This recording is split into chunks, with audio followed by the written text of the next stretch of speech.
بسم اللہ الرحمن الرحیم۔ انڈونیشیا میں ایک غریب موچی رہتا تھا۔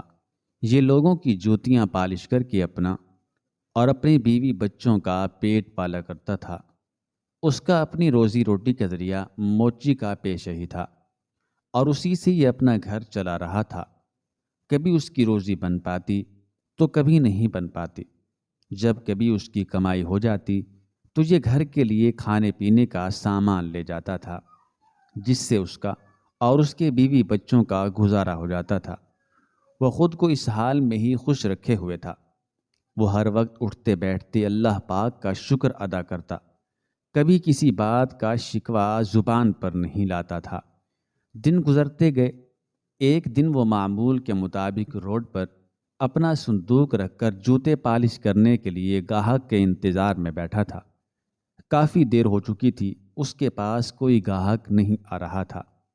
اسے یہ بھی پریشانی کھائے جا رہی تھی کہ شام کو بیوی بچوں کے لیے کیا لے کر جاؤں گا۔ اسے یہ سوچ بھی کھائی جا رہی تھی کہ 2 دن سے بیمار اپنی بیٹی کے لیے دوا کے پیسے کہاں سے آئیں گے۔ ساتھ میں یہ سوچ کر بھی سر چکرا رہا تھا کہ راشن والے کے بھی پچھلے مہینے کے پیسے دینے ہیں، اور وہ دھمکی دے کر گیا ہے کہ 2 دن کے اندر اگر پیسے نہ پہنچے تو تجھے امام مسجد کے پاس پنچایت کی شکل میں بلاؤں گا اور پوچھوں گا کہ تم میرے پیسے کیوں نہیں دے رہے۔ یہ ساری پریشانیاں اس کے سر پر منڈلا رہی تھیں، اور وہ اسی سوچ میں تھا کہ اگر میرے پاس کوئی گاہک ہی نہ آیا تو میں یہ سارے اخراجات کیسے پورے کروں گا۔ وہ اس قدر مایوس اور پریشان ہو رہا تھا کہ خودکشی کرنے کے بارے میں سوچنے لگ گیا۔ کافی دیر کے بعد اس کے پاس ایک پولیس والا آ گیا اور کہنے لگا کہ تم جوتا پالش کرتے ہو؟ اس نے کہا جی، میں جوتے پالش ہی کرتا ہوں۔ پولیس والے نے اپنے دونوں بوٹ اتار کر اسے دے دیے۔ بیچارہ موچی پولیس والے کے جوتوں کو پالش کرنے بیٹھ گیا اور اسی خیالات میں گم ہو گیا کہ یہ بندہ کافی اچھے پیسے دے کر جائے گا۔ جیسے ہی پالش مکمل ہو گئی تو اس نے پولیس والے کے سامنے اس کے جوتے رکھ دیے۔ پولیس والے نے جوتے پہنے اور کوئی بھی بات کیے بغیر اس کے پاس سے چلا گیا، جیسے اسے جانتا تک نہ ہو، اور نہ ہی اس غریب بیچارے کو اس کا معاوضہ دیا۔ بیچارہ صبح سے گاہک کے انتظار میں بیٹھا تھا کہ کوئی آئے گا جس کی وجہ سے میری روزی روٹی بن جائے گی، تاکہ میں اپنے بچوں کے لیے کچھ لے کر جا سکوں۔ پر اس کے سارے خوابوں پر پانی پھر چکا تھا، کیونکہ اتنی دیر میں ایک ایسا گاہک آیا تھا جس سے اس کی امید کی کرن جاگ اٹھی تھی۔ پر پولیس والا اپنا کام فری میں نکلوا کر چلا گیا۔ اب شام ہوئی تو یہ موچی اپنے گھر آ گیا، اور اس کی بیوی نے اس سے پوچھا کہ سناؤ، کھانے کے لیے کوئی سامان لائے ہو؟ تو اس نے اپنی بیوی کو بتایا کہ آج روزی اچھی نہیں بن پائی، آج صبر کر لو، کل تک بہتری ہوگی، میں کل کو آپ کے لیے کچھ نہ کچھ لے کر لازمی آؤں گا۔ خیر، جیسے تیسے کر کے ان کی صبح ہوئی تو یہ اپنے کام کی طرف چلا آیا۔ یہاں آ کر اس نے اپنے صندوق کو سڑک کے کنارے پر رکھ دیا اور اللہ کا نام لے کر گاہکوں کا انتظار کرنے لگ گیا۔ اس دن اس کی کافی اچھی کمائی ہوئی تو یہ شام کو اپنی بیوی بچوں کے لیے سامان لے گیا، کچھ پیسے راشن والے کو دیے۔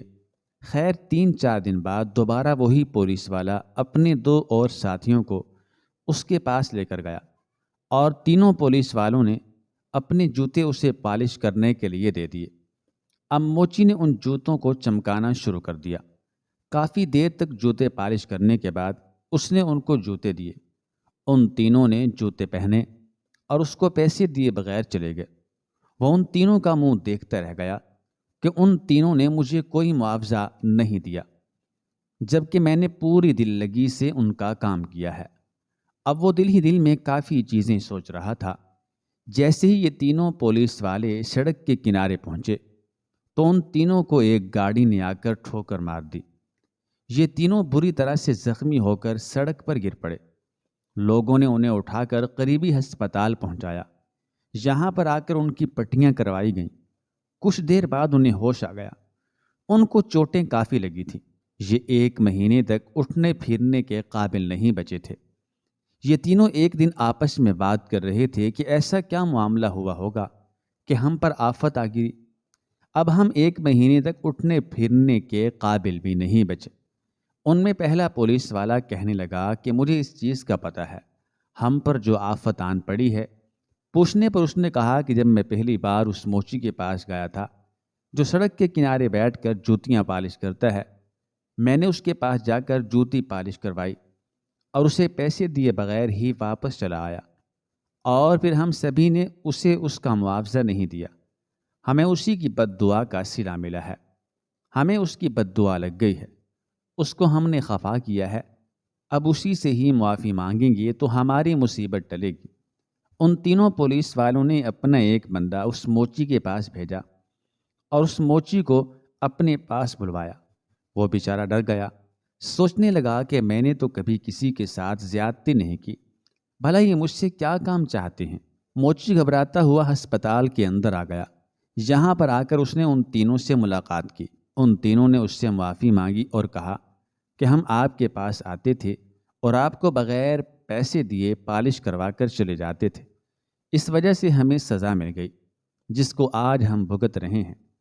پھر ان تینوں نے اپنے اپنے بٹووں سے پیسے نکال کر اس موچی کو دیے اور اس کو کہا کہ ہمیں معاف کر دینا اور ہمارے لیے دعا کرنا، ہم بلا وجہ ہی تم کو معاوضہ دیے بغیر کام کرواتے رہے، ہو سکے تو ہماری خطا کو بھول جانا۔ پھر ان تینوں نے اس موچی کو اچھی خاصی رقم دی۔ موچی نے ان تینوں سے کہا کہ بھائی دیکھو، میں نے آہ نہیں نکالی تھی، میرے بیوی بچے کافی دنوں سے بھوکے تھے اور ان کو کھانا کھلانے کے لیے میرے پاس کچھ بھی نہیں تھا، پر میں نے یہ چیز آپ کے اوپر ظاہر نہیں کی اور نہ ہی آپ کو میں نے پیچھے بلا کر کہا کہ مجھے پیسے دیتے جائیں، بس جیسا آپ کو اچھا لگا آپ نے کیا۔ میری دعا ہے کہ اللہ پاک آپ کو بہت صحت عطا فرمائے۔ آپ ایک کام کیجئے گا، کبھی کسی کا ناجائز فائدہ نہیں اٹھائیے گا، کسی غریب مسکین پر بلا وجہ ظلم نہ کیجیے گا۔